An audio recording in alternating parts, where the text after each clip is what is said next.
మిత్రులందరికీ ముందుగా నమస్కారం. నా పేరు వంగరి సాయి కుమార్, బోడుప్పల్ జనసేన పార్టీ. జై తెలంగాణ, జై జనసేన. ఈరోజు మనందరం కూడా చూసుకుంటే యావత్ తెలంగాణ రాష్ట్రంలో కాంగ్రెస్ పార్టీ ప్రభుత్వం ఏదైతే ఉందో, రేవంత్ రెడ్డి గారి ప్రభుత్వం, ఈరోజు మనం చూసుకుంటే తెలంగాణ రాష్ట్ర వ్యాప్తంగా నిరుద్యోగ యువత ఎవరైతే ఉన్నారో వాళ్ళందరికీ కూడా అన్యాయం చేసినట్టే. ఈరోజు ఈ మాట ఎందుకు చెప్తున్నాను నేను అంటే, మనందరికీ కూడా తెలుసు ఎస్ఐ కానిస్టేబుల్ ఉద్యోగాలు 19,000 చిల్లర ఉన్నాయని చెప్పి కూడా మనందరికీ తెలుసు.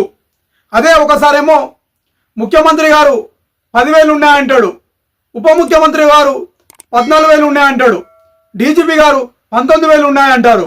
కానీ ఇప్పుడు చూసుకుంటే మాత్రం కాంగ్రెస్ పార్టీ ప్రభుత్వం, రేవంత్ రెడ్డి గారు 5,000 ఎస్ఐ కానిస్టేబుల్ పోస్టులు ప్రపోజల్ ఇవ్వడం ఎంతవరకు కరెక్టో ఇది ఒక్కసారి యావత్ ప్రజలందరూ కూడా ఆలోచించాల్సిన అవసరం ఉంది. దీనిపైన అందరం కూడా ఈరోజు యువతంతా కూడా ఈరోజు ముక్త కంఠాలతో అందరు ఎదురు చూస్తున్నారు. ఈరోజు ఎందుకని అంటే 33 జిల్లాల నుండి ఈరోజు దిల్సుఖ్ నగర్ లో ఉన్నటువంటి ఇన్స్టిట్యూట్లలో యువత మొత్తం వచ్చి ఇన్స్టిట్యూట్లలో కోచింగ్ తీసుకుంటున్నటువంటి పరిస్థితి ఈరోజు మనందరికీ తెలుసు.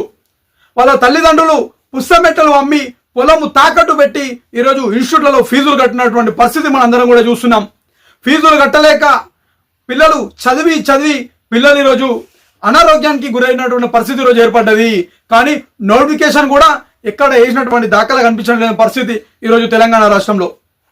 ఇవన్నింటినీ పక్కకు పెడితే యువత మొత్తం 19,000 ఉద్యోగాలు వస్తాయి కదా, మన అందరం కూడా ఈరోజు మంచిగా ఉద్యోగాలు కొట్టొచ్చు, మన టాలెంట్ ఏందో చూపించుకోవచ్చు అని చెప్పి కూడా అందరూ ఈరోజు ఉత్సాహంగా ఉరకలెత్తినటువంటి పరిస్థితి ఈరోజు అందరికీ ఉండే.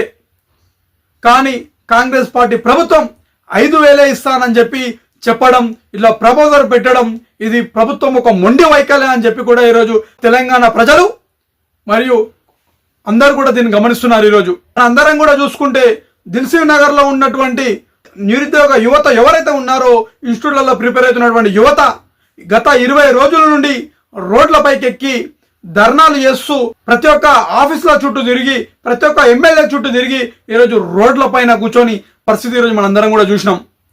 అలా ధర్నా ఒకటే 19,000 ఎస్ఐ కానిస్టేబుల్ పోస్టులు ఏవైతే ఖాళీలు ఉన్నాయో వాటిని కూడా భర్తీ చేయాలని చెప్పి కూడా వాళ్ళు ధర్నాలు చేయడం జరిగింది. ఏ ప్రభుత్వాన్ని తిట్టలేరు, ఏ నాయకుడిని తిట్టలేరు, ఎవరిని రెచ్చగొట్టలేని పరిస్థితి ఈరోజు మనందరం కూడా చూసినాం. కేవలం పదే ఎన్నిసార్లు ధర్నాలు చేసినా, ఎన్నిసార్లు రోడ్లపైకి వచ్చినా కానీ వాళ్ళ నినాదం ఒకటే. ఈరోజు 19,000 ఉద్యోగాలు ఏవైతే ఖాళీలు ఉన్నాయో అవన్నిటిని కూడా ప్రభుత్వం నోటిఫికేషన్ రిలీజ్ చేయాలని చెప్పి కూడా వాళ్ళ డిమాండ్. కానీ